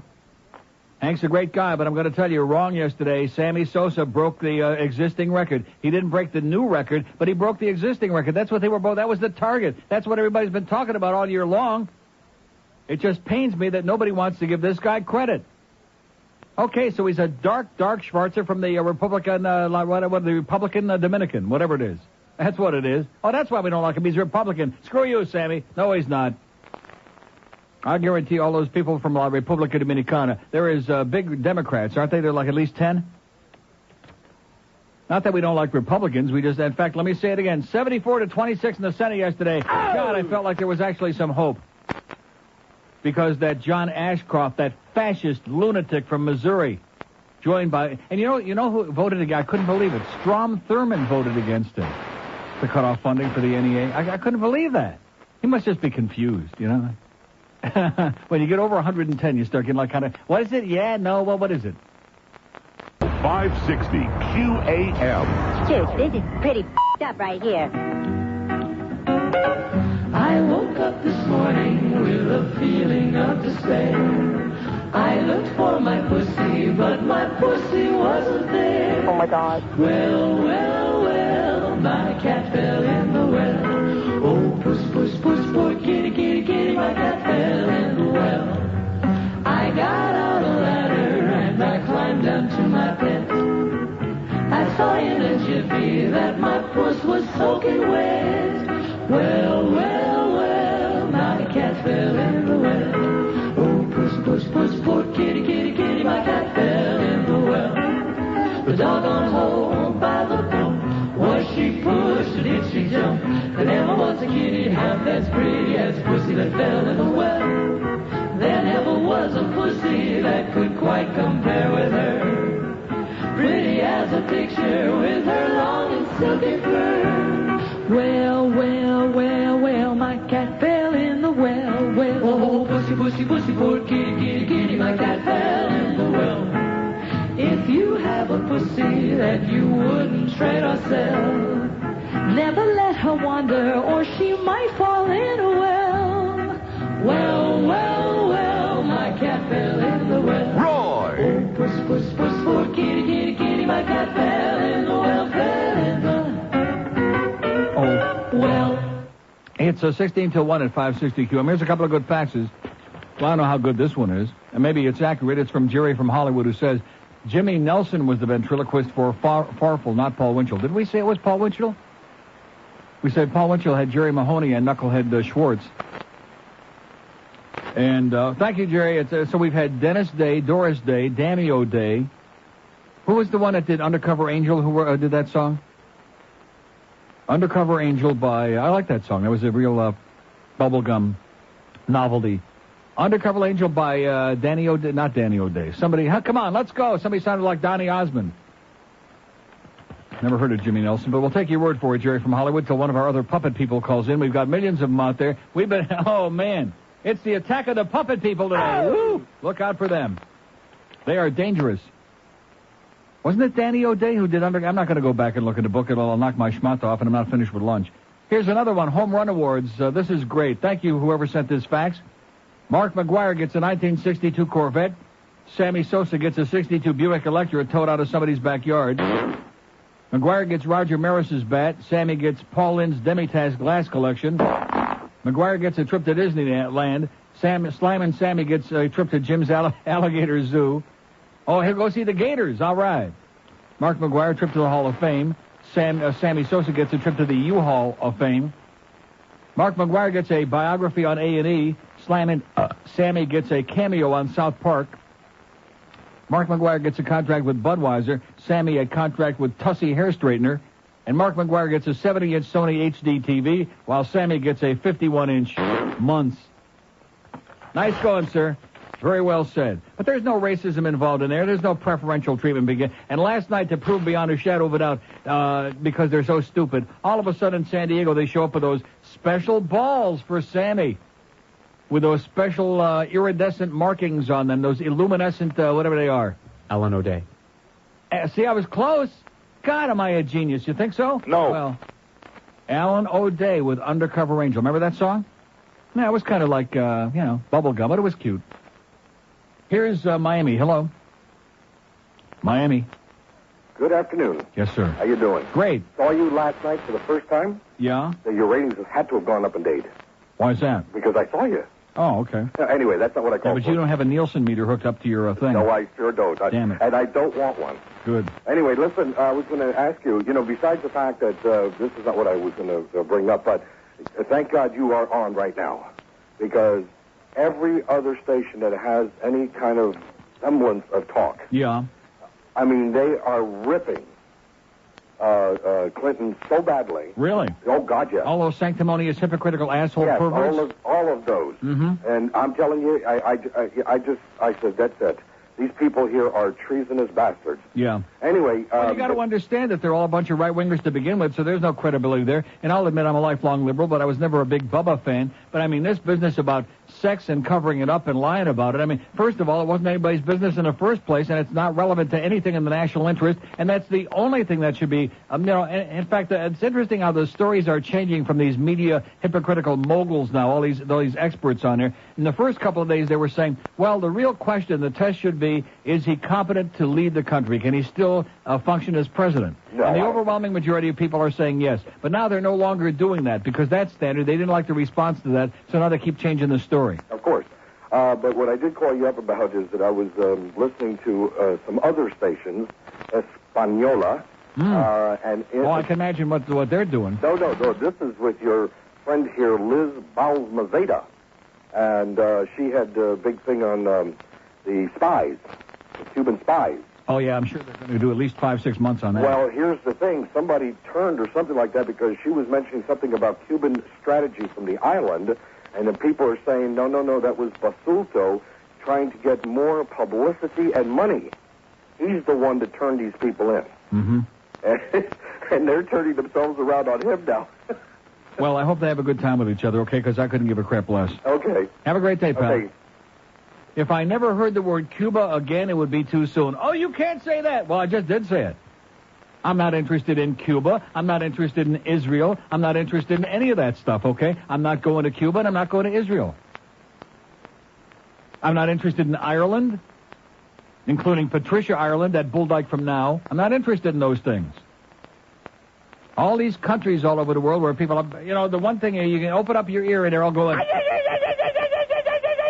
fanatical, and I do feel sorry for those poor bastards down there in Cuba, the ones that haven't got two pesos to rub together, two anythings to rub together, because they were left behind because their skin color was too dark or whatever George was saying before. Weren't you saying that? That wasn't why. That's what you said. Yeah, that's what happened. Oh, that was no money. Huh? They were very happy to see the rest because of they weren't part of the ruling class. They weren't part of the privileged Batista's paisans. That's what it was all about. Move into our house. Right. And then they got on there, and Castro has brainwashed them successfully for 38 years. And Peter didn't want him to be, but he looks pretty healthy to me, unfortunately, because I wish, quite frankly, he would croak like in 2 seconds, a wicked, nasty, or at least get bloody diarrhea like Roy Foster, something oozing a grotesque, so we could get on with life. Because wouldn't everybody who's fair-minded love to see the test? Like all of a sudden we wake up tomorrow, Castro croaked overnight. He had a bad cup of tea like the Pope, They gave him a bad cup of tea and died in his sleep. And all of a sudden it wasn't his brother. We have you're going to have free elections in Cuba. We're going to have democracy there, which of course nobody there ever heard of that. We're going to have democracy. Now who's being naive? Now let's see. No, but now let's see how fast the boats go pouring out of here, okay? The planes, oh my God, they're going to be, how do you think hurricane evacuation forms along lines? They're going to be lined up. You won't be able to get near the airports. You're not going to be able to get near the port of Miami. But these people are all American citizens now. Hey, don't confuse us with the facts, okay? I think the test should be how many people are waiting to go back that are all screaming and yelling about this stuff for the last 30-some-odd years, hocking a Chinik with us. Just like how many of the Jews from over here, how many of these Jews ran off to Israel, not to mention my father, 5,000 times because it was so great over there, and then came running back here with a tail between their legs because they didn't want to live like a bunch of schleppers over there, where you have meat like once every 6 weeks. Maybe if the rabbi says it's okay, if he blesses it, and the meat too. Surrounded by mortal enemies on all sides. There's a word for that. You know what it's called? Masochist. Yeah, that's what it's all about. Here's Hollywood. Hello. Hollywood. Hello. Yes, sir. Speak to me. Oh, I'm online. I had something in my mouth. That's okay. Me too. Well, don't let the Watergate people find. The Whitewater people, whatever people. What you were talking about Cuba, but my problem is I'm a Republican. You have a problem? Yeah, I do now. Uh-huh. I voted for Reagan. I voted for Bush. I voted for Dole. Yes. Oh, you were the one. Yeah, I was the one. The stupid fool. And now the light is coming to my eyes. Yeah, thank God. That I'm not going to vote for this ticket anymore. Oh! You know, this president we have, Clinton, he's been in 6 years. From the day one, the Republican Party has been bucking him. Right. All along. Bucking, yes. And they're not allowing him to push through any legislation he wants. They're just pushing through what they want, their favorite things. And now we got this idiot, Jeb Bush, is going to run here in Florida. Oh, God. Who's never run for office even as a dog catcher. That's right. Never been a dog catcher, never had any elected office, any kind of office. He thinks he's going to be the top man in the state? Yeah. I mean, this doesn't make sense. I spoke to this man on a one-to-one basis at a dinner about 6 months ago. This guy's a total idiot. He could not answer questions that I was putting to him. You know, what is he going to do about HMOs? You know, no, put some controls on he these cares HMOs. about HOMOs. Huh? HOMOs, those are the ones he cares about. Yeah, he hates the HOMOs. Wants to send us all to camp, yes. Yeah. But this party, I'm going to go down and register as a Democrat. I'm going to call the party. I'm going to call the Republican Party and tell them what I'm doing and why I'm doing it. That my family's been Republican, I've been Republican. You know, you just follow the lead of your mother and father. And I feel like I'm sold out by this party. God bless you, sir. Well, he said he's going down there. Do it right now, okay, before you let another one of those out, because then Jeb Bush will come and put your ass in jail for saying that, and mine too. Okay, we have an open line in Broward, 567-0560 and pound 560 on the mobile one line. Yeah, I think it's going to backfire. It's only the 16th of September, and they were asking this morning, you know, they had these primary elections around the country last night. Anybody care about that? No. Bye-bye, Geraldine. Nice knowing you. She's out. But they were asking if there were any indications of any backlash against El Presidente and this whole Ken Starr business. And they said... no. No, the only thing they did see was a light turnout. And that's the one thing come November. The Republicans are counting on that because light turnout always favors the Republicans because it's the old farts and the people with a lot of money and special interest. They're the ones that go out there. You're good Christians who are like fanatical and really driven. But I think that by the time November 3rd comes around, and especially if they get this, I hope they do get this videotape released. Because I think that's going to blow up in their puss even bigger than the Star Report on Friday. Because they are doing everything to humiliate and demean and embarrass and degrade not just Bill Clinton, but the office of the presidency. I mean, based on what they're trying to do, the president has got no privacy. He's got none of the rights that anybody else do. And they say, well, you know, the president's not above the law. Well, how about at least at the level of the law? Doesn't he deserve the same consideration as Joe Smith down the street? Goes and testifies in front of a grand jury, and before he's back, his ass is back in the oral office. Already they're leaking it, all these illegal leaks. How come nobody is talking about that? Well, if you watch enough of this crap, if you have a strong stomach, maybe once a day somebody might make reference to that. They'll allude to the fact that all these illegal leaks are going on, and how come nobody's doing anything about that?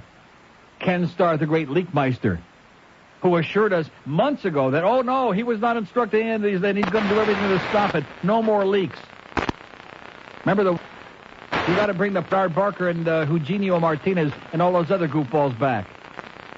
because we got a bunch of holes to leaks here to patch up.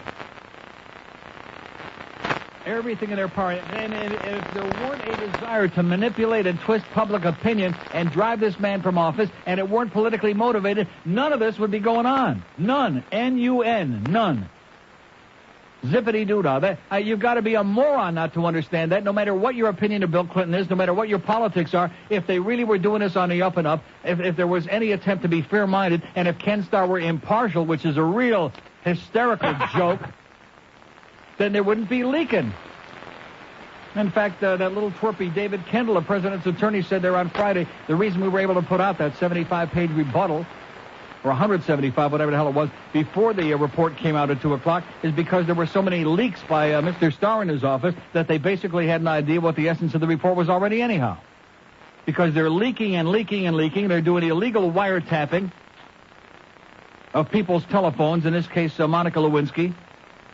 But that's okay. Illegal recording, illegal everything else, but they can break all the laws they want. Nobody's supposed to talk about this. All we're supposed to talk about is that the president's a horny guy, as if we didn't already know that, and he likes to lie. He likes to cover up his sexual escapade, like that's something he just invented. Wake up, America, baby, before it's too late, before a bunch of Farbissina right-wing goyim take over the whole goddamn country. And what this guy just said before about Jeb Bush being a lightweight, that's a compliment. That's an understatement. What Jeb Bush knows about government, about running this state, about anything about politics, you could stick in a thimble and have room for the ganze Mishpacha, for the whole Bush family left over in there. But, oh, yeah, well, and then we got people like Ron Silver up there in Broward. You know something? They ought to send you to camp, okay, Ron Silver, you jackass? You ought to be ashamed of yourself. Liberal Democrat and Willie Logan. Oh, yeah, well, we're supporting Bush because we're pissed off. Well, isn't that great? You'd be one of the first ones he sends off to camp, okay? You jackass, you idiot, you. Shame on you. I don't know when the hell Ron Silver's coming up for re-election, but I'll guarantee you that when it is, everybody, every Yid and everybody else to the left of Attila the Hun is going to make sure his ass is out of there, because payback is a bitch, you idiot. 12:50 QAM, the Neil Rogers Show, Lauderdale. Oh, boy, it's the 1 to 2 hour. So anyway, George and I just came up, we put our heads together and came up with a sensational idea. Those of you people out there that can't afford rolling papers anymore, well, times are getting really tough. Deliciously different. And those of you also who are heathen atheist bastards and don't believe in all that bullcrap in the Bible, you can use each page as a rolling paper, and then you can be a holy roller. Oh! Sounds good to me. What's wrong with that? As a matter of fact, you can take that first page of Genesis I was talking about before, and you can roll it up and take a couple of hits and say, man, that's really good beret sheet. Huh?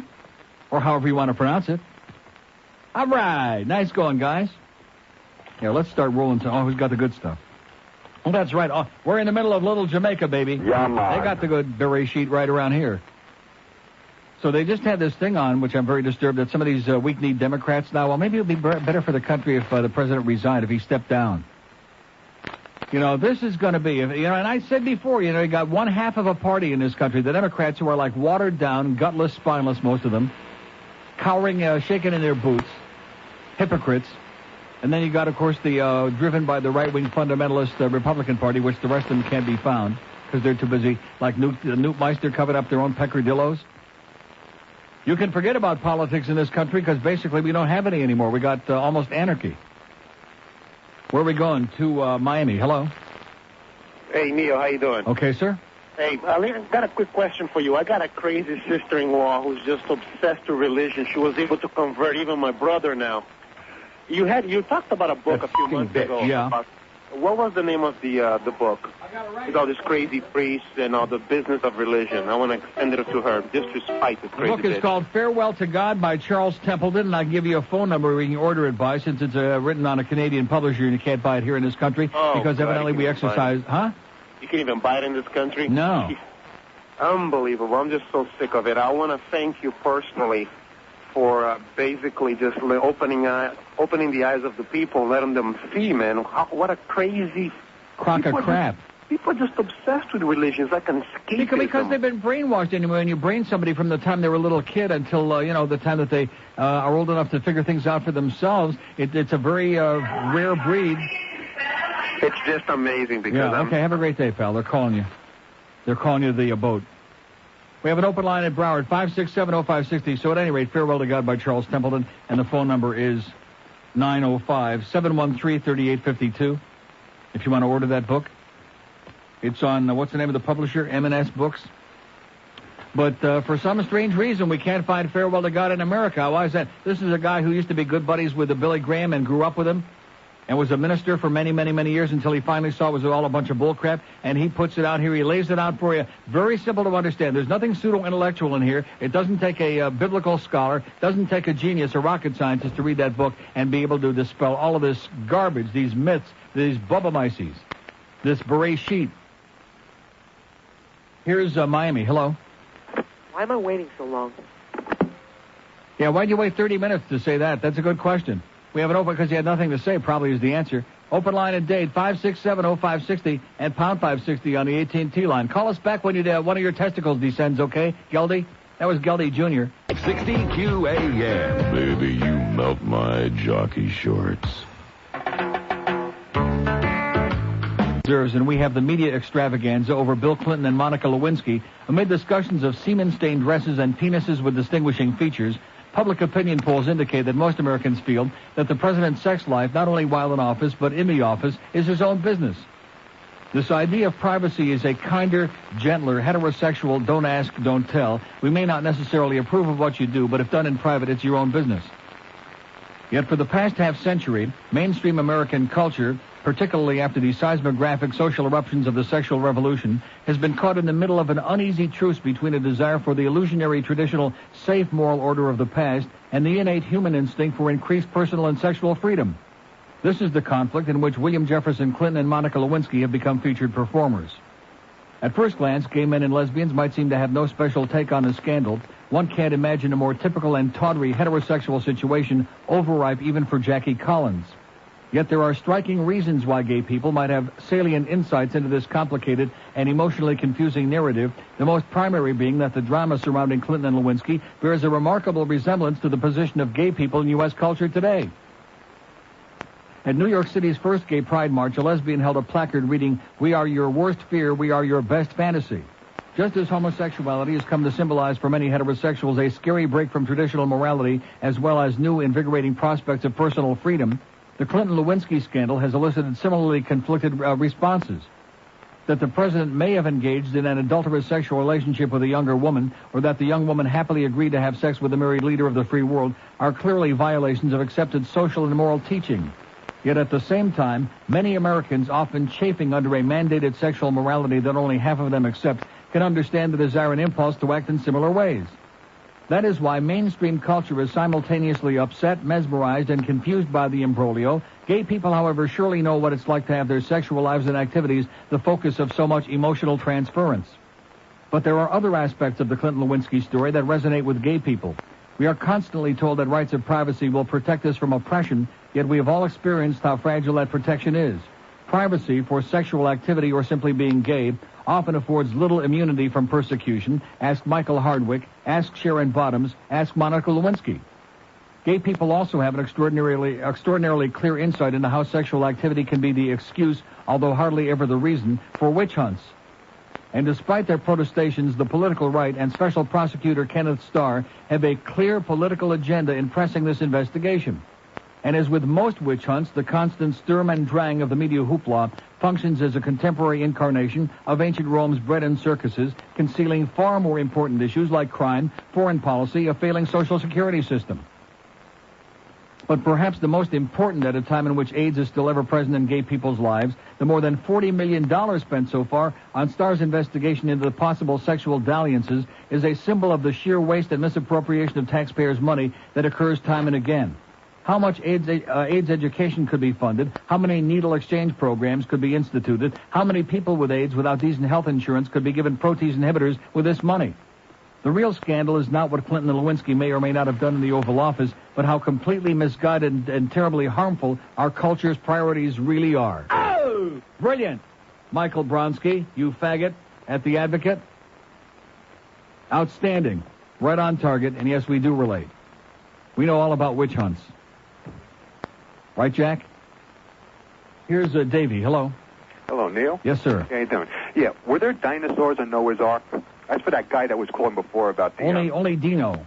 The thing is, there was in the Skeptic magazine today. It's great. They talk about that. They go after Dr. Laura, how she's full of crap. Yeah. Dr. Laura. Something Dr. Laura invented. Crap. Yeah. Yeah, they asked her, like, do you believe in God? She goes, we shouldn't question God. But the thing is, they also talked about what you talked about, the earth ruling the sun, the earth before the sun, and the dinosaurs on the ark. If somebody just sits down and reads that one line, it's on the second page of Genesis, about making two great lights, that gives you an insight. That shows you very clearly that the men who wrote this crap had no idea what they were talking about. This isn't divinely inspired. This isn't something that somebody handed to Moses on a mountain somewhere. These are just the ramblings of ignorant people, that's all. That's true. Who lived in a very primitive, ignorant time. And the idea that here we are 2,000 years later, and we have people running around repeating this like this is something that we're supposed to live by, this is insanity. This is mass madness. That's true, Neil, and we need guys like you, because really, they didn't know the Earth revolved around the sun. They didn't know anything. They didn't know dinosaurs existed. They'd never heard of... What do you mean the Earth didn't revolve around the sun? Galileo, the Pope didn't apologize to them until just a few years ago. I know, and Darwin, 2 years ago, Galileo and Darwin in this decade. All right, thanks a lot, Neil. Okay, have a great day. Bye. God bless you. God bless us all. Oh, you don't believe in God? No. Oh, geez, we feel really insecure now. There's no God, and what happens when you die? Oh, gee, you don't want to know. I don't think you want to know what happens when you die because you're too emotionally, too much emotional cripples to understand. You're dead, you're dead. So you might as well live while you're alive because you don't live too much when you're dead, and there ain't nobody up there in heaven, and there ain't nobody down there in hell, and burning on the lake of fire, etc., and so on. If there's such a thing as sin, it's taking away somebody's ability to think. I've been saying that for 25 years. Stealing somebody's ability to reason and to think is the greatest sin of all because it's the only thing that separates us from the rest of the animal kingdom. That and the fact that we're big enough and powerful enough to destroy the whole goddamn world, and we're doing a beautiful job of it. We're doing a great job. Here's Miami. Hello? Hello? Yes, sir. Right now I'm on? It sounds just like you, sir. You're on. Hey, Neil. Yeah. I think you are the greatest, man. Yes, I am. I don't care what nobody say. Howard Stern cannot mess with you. He couldn't touch me. He's That's not my real. friend. Hey, look. What Yeah. you just said, I've been trying to tell a lot of people, man. And they don't. There's no heaven. There's no hell. There's no lake of fire. It's what you do now is all that counts. If there's a hell, man, it's right in the middle of Miami. That all day. But there's one thing I want to say. I'm not on the political thing. You know what I'm saying? You can see I'm from way back. You know? You're from way back, yeah. Yeah, but... Way back. I want to talk about the Dolphins. That's all I want to talk about. Okay, go ahead.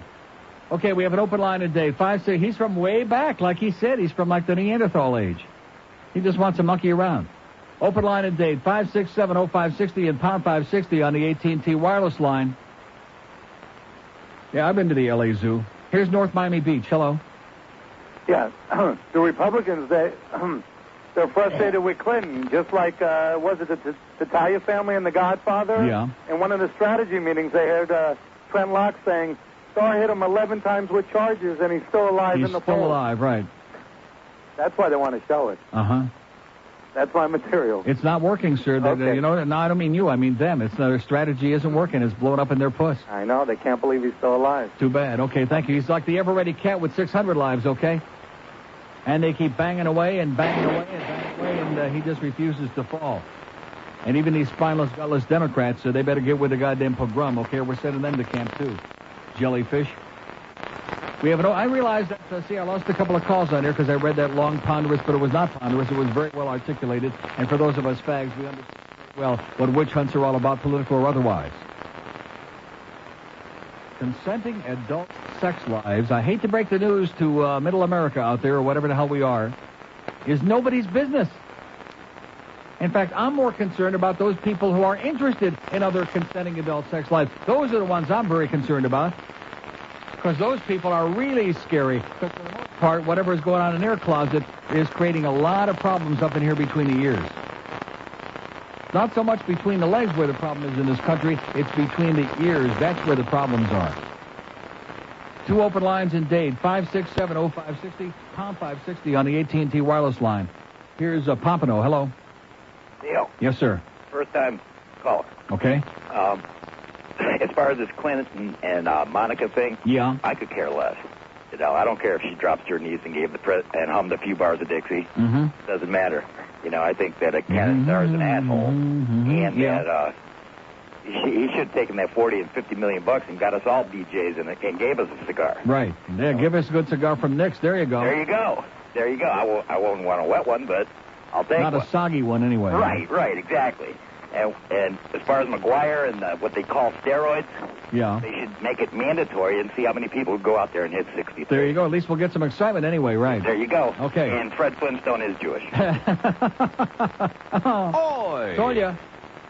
We have an open line at Broward, 5670560 and pound 560 on the AT&T wireless line. We got Hank Goldberg coming up from Shula Steak 2 at 2 o'clock this afternoon. We got the pregame, the foreplay, the whatever you want, the Marlins and the Expos. Oh, God. Is that right?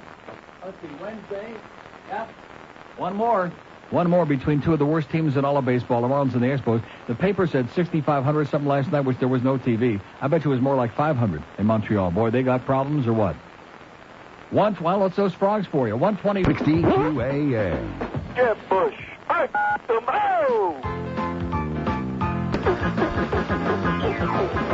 Okay, we have an open line in Broward, 5670560, pound 560 on the AT&T wireless line. Here's Miami. Hello. Yes, sir. How you doing? Okay. I don't know if somebody has mentioned this, but I was at the stadium the other day, and Father O'Toole, yeah, he got up and he started praying for all the safety of the players. Right. And the first play, Sean Wooden out for the year. How do you like that? Yeah, somebody mentioned that right in the beginning of the show. Oh, yeah? Goes to show you, God ain't listening. Oh, okay. Maybe God's not a football fan. Thanks a lot, pal. All right. See ya. There you go. Father O'Toole was out there hocking a jab, bada beep, bada boop, bada ba. Yeah, right. Protect us from injury. How come all these guys get injured when they haven't? See, that goes to show you it's all a bunch of bull crap. Because they're praying to God before every NFL game that nobody should get injured, and guys get injured and practically get killed out there. Remember that guy in the Lions got dragged off on a stretcher last year? Happens every now and then. Guys with broken legs, broken necks, broken arms, broken, God knows what they're going to be breaking next. Troy Aikman, he gets injured last week again for the 500th time. She got hangnail or something. Because God evidently either is not there or he just isn't listening and worried about football. Maybe he's got more important things to worry about, like inventing himself. Here's a lady in Miami. Hello. Hello. Yes, ma'am. Hello. Yes. Yeah. Listen, I'm 90 years old, and I got an article I want to send to the Herald. But I need to get an opinion from you first. Uh-huh. It's the Clinton fiasco. Uh-huh. It looks as though the entire matter is a political I don't think so. No, I don't think so. Forget about it. We have two open lines in date. 56705. I just didn't like the way it started out. 56705 and an open line on the AT&T pound 560 on the AT&T wireless line. Here's Miami. Hello. Uncle Neil? Yes. Hi. Yes. Neil. God. I go way back. Hey, listen, I don't want to talk about the Dolphins, Neil. You're great. I love you. You always did a good job while you was out. Okay. This is one thing I want to say, man. Let's not talk about what you don't want to talk about. Let's talk about what you do want to talk about, sir. Okay, sir. Get to it. Okay, can I put my 2 cents worth? How come nobody's talking about Jeb Bush is going to be the governor if we don't start, doing something, What do you mean nobody's talking about it? We've talked about it at length. Yeah, but you're the only one, Neil. Yeah, well, we're talking about it. Thank you, sir. We have an open line in Broward, 2 and 8, 560, because nobody cares. That's why, sir. Nobody gives a crap. And he's running out there to the condos and these unsuspecting old Jews. Whatever happened to those leaders in the condos? They used to round everybody up and, get their votes guaranteed locked in. Whatever happened to those old bastards? They all croaked or something like that? Uh-huh. Jesus. Get led down the garden path by Hitler Jr. without the mustache. 5670560, pound 560 on the AT&T wireless line. Here's Miami. Hello. Yeah, how's it going? Okay, sir. Yeah. What's up with the beanie? What's up with it? Yeah. It's there. It's there? Yeah. Yeah. So what's up with Jeb Bush? Okay, God, our younger people out there really know what the hell's going on, right? They got a great education. They really got their head in all of this stuff. They know what's important in the world, right? No. You bet. Here's a mobile in Pompano. Hello. Mobile in Pompano. Hey, this is David. Yes? I'm running down the highway in my car. Yes. Listening to, I heard Rush on the other station. Yeah. And he went on commercial, and so I switched over, come up with you. It's unbelievable the difference between you and Rush. Well, you are inarticulate. You can't talk without good. Then go back and listen to Rush. I'm inarticulate, right? I can't speak because I'm not a Nazi like Rush. I'm inarticulate. I'm not a big fat 6. I'm fat, but not in the same league with him. With his 85 divorces and all his other bullcrap, and stories made up about how Vince Foster's body was in a house owned by Hillary Clinton, and then they proved beyond a shadow of a doubt the story was a bunch of bullcrap, but he doesn't bother to go on here and correct it because he's nothing but a goddamn right-wing lunatic for a fun and profit. Isn't this great that this guy would take the time? Isn't it? And he's so shocked how the difference between, like, could there possibly be another person in the world who's got a difference of opinion, who isn't saying ditto, ditto, which ditto says basically I'm a dunderhead and I can't think for myself? Remember those bumper stickers, ditto, ditto? Yeah, whatever Rush says, I'll say the same because I'm a parrot and I don't have a brain in my head. And all you had to do was hear this little redneck that we just had on the phone. That's a Rush hole right there. He's a rush hole, and he's an asshole. Besides, I'm inarticulate. Right, you should only be so inarticulate, my redneck Yahoo friend, okay? Go out and say hi to Bossy the sheep and get out of our face. And give Rush a big kiss on the puss, too, while you're at it. See if he found any more dates on the Internet. We have an open line in Dade, 5670560, pound 560 on the AT&T wireless line. Everybody knows I love dry concepts. The QAM. Get the honey, Junior. This is Rush Limbaugh, servant of humanity, talk show host, hemorrhoid sufferer. Folks, at over 300 pounds, I know the agony of this kind of dilemma. Ladies and gentlemen, I'm here to tell you there's help. With new Preparation Rush and my Rush to Excellence suppositories. Now you can end the pain and itching of hemorrhoidal tissue. Just look for my picture on the box of suppositories and the applicator tube. Another fine product from OIB, the Obesity in Broadcasting Network. One thing they say about Lardass. He's an asshole. Yeah. And are you scared, Neil? Are you scared? Lardass is coming to town. As long as I live, I'll never forget that call on the old IOD. Oh, yeah, the syndicator from Houston. Oh, are you scared? It's not personal. It's just business, Neil. Are you scared we're putting Lardass on the other station against you? Oh, I'm shaking in my boots. And all those years that he's been on, we've been getting our 6 and 7 and 8 years while he gets those 2s. Nice going. Oh! And, of course, that's 12 plus, those old demographics. Nice going, Lardass. Oh! You fat fascist. But he's so articulate, yeah. I think the word he was looking for was fat. Here's Deerfield. Hello. Deerfield. Yeah, good afternoon, Neil. Yes, sir. I'm confused about something. What I is hear that? so many statements from parents saying that the president is a bad example and is showing bad leadership for our children. Why does a politician or an athlete have to be an example to parents' children? Why can't the parents be the example? That's what should be the role model, should be the parents. That's right. We have things we don't elect presidents or politicians to be role models for our kids. I mean, what that leads me to believe is the parents are not doing their jobs and they have to look elsewhere. Right, just like the parents don't teach their kids about sex or anything else that's their responsibility and always want the teachers to do it, but do it our way or we're going to get pissed off. So they want their cake and they want to eat it too. Right. Well, thank you. Forced sterilization, just keep it in mind, sir. Yeah, I know. Okay. By the way, Alan Greenspan is speaking, and Robert Rubin, the Treasury Secretary, they're doing all of this, and as a result, the market, which has been hovering, it's been up, 18, 20 points all day. Right now, the Dow's up 16, the Nasdaq's up 6. But it's all been hovering, waiting for this word, breaking news, this House Banking Committee in Washington, and the testimony on the global monetary crisis, et cetera, and so on, and they're waiting. And I haven't been listening to the audio, but evidently if Greenspan didn't give another signal about lowering interest rates, the markets are going to be really fired up and pissed off, and that market's going to take a real like that. And on the other hand, if he does open up his puss and say something, indicating again like he did a week or two ago, then it's going to go zooming up because that's what they're looking for. And at the moment, it's just kind of like sitting there waiting, a pregnant pause. Say something. Come on, Alan. Say something, please. Say it. Oi! Here's Miami. Hello. Neil. Yes, sir. I took that number that you gave for the book, Farewell to God. Right. Called up there. They have a big problem. And I'm not kidding, because I called the publisher. Yeah. They have been threatened by somebody or someone or something in this country not to bring it in. What do you mean by that? They've been doing it for, No, I'm talking about putting it on bookshelves and stuff like that. It's almost like a Rush Salami, whatever his name is. How do you like that? Yeah, I'm serious. And a guy's calling me back. I mean, we'll give you a report when he does call me back. He's calling me back to let me know who and why they're doing it. That's unbelievable. It's true.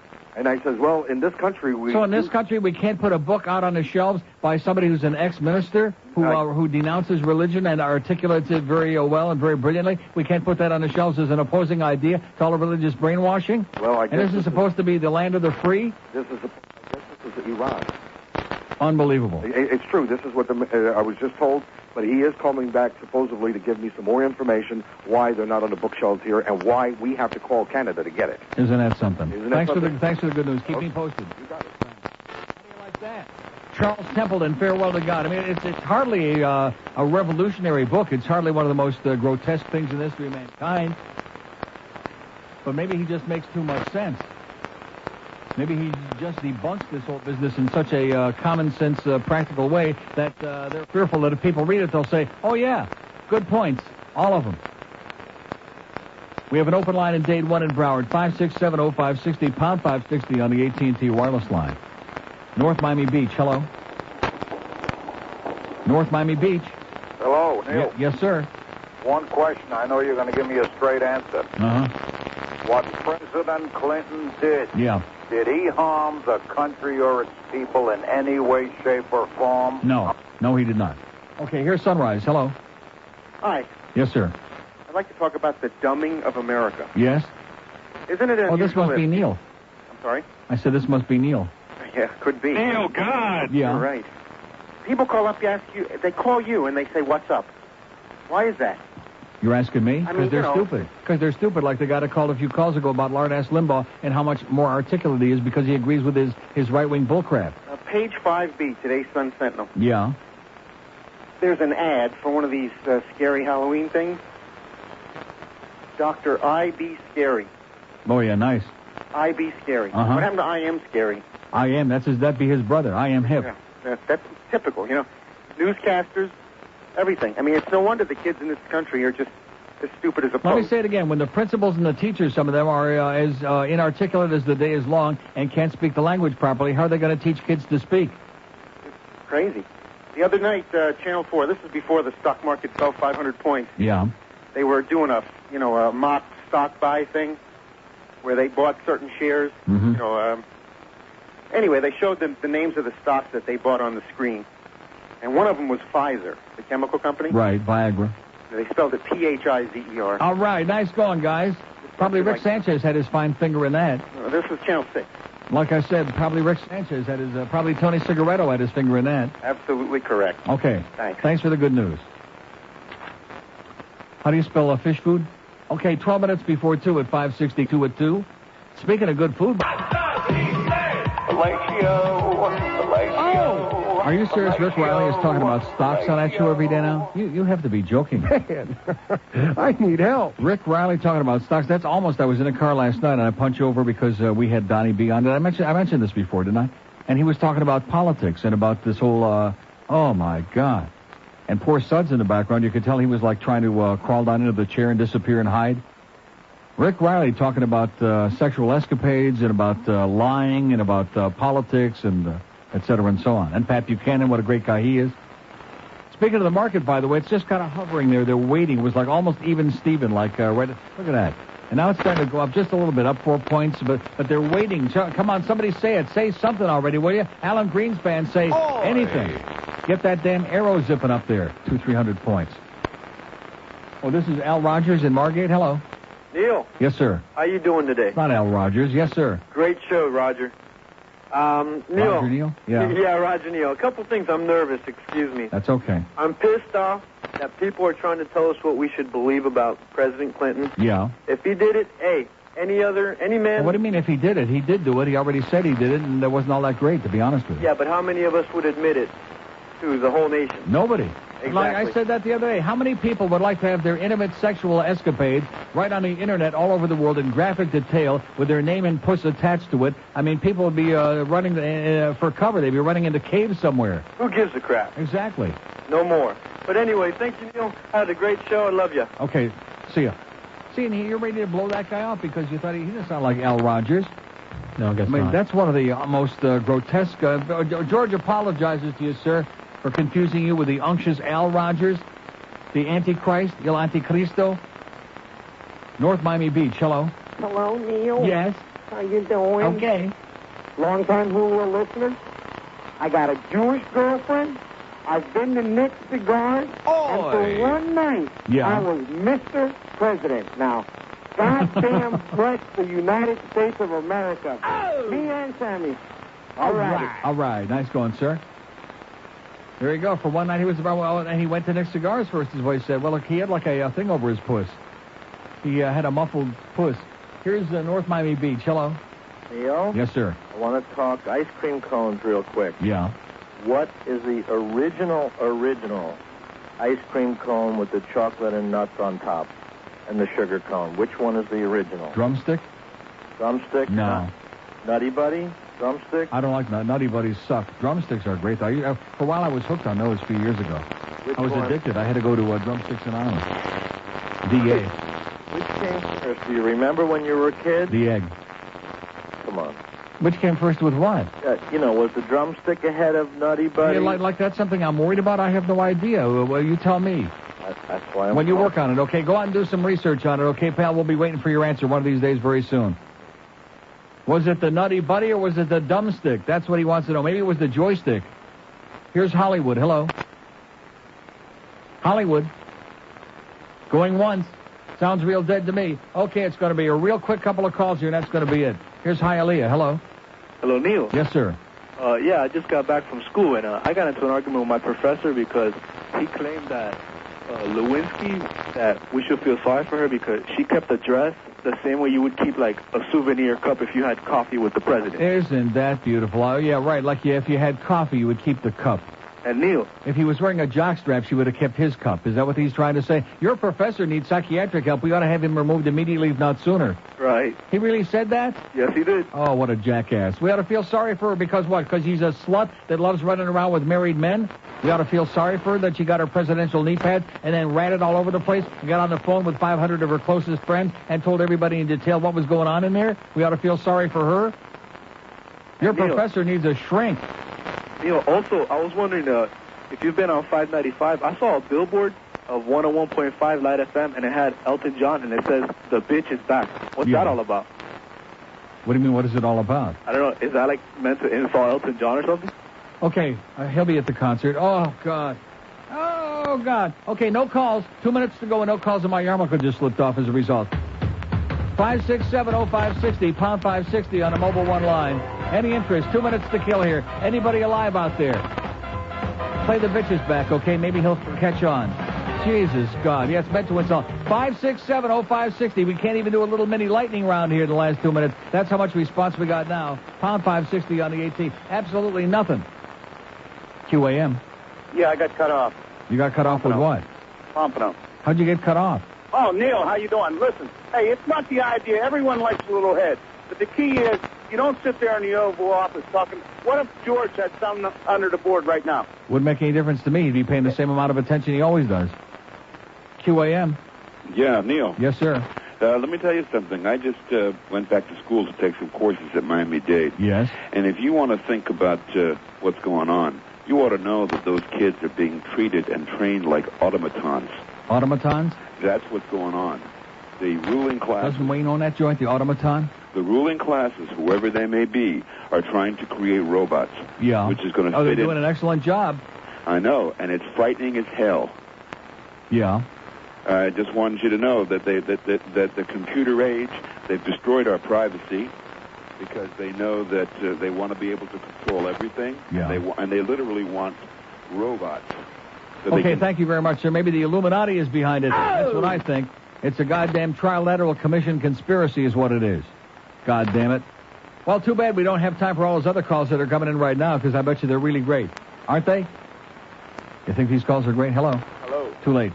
Okay, well, listen, I just want to give them the opportunity for crying out loud. They're ringing and ringing all these lines now after I scream and go spastic and ballistic. Hank's coming up next from Shula Steak 2 at 2 o'clock. And then forget about the president. Forget about the market. The Dow is up 1 point because they're waiting and waiting for something. And we got the important stuff. We got the Marlin game today. Anybody believe in it?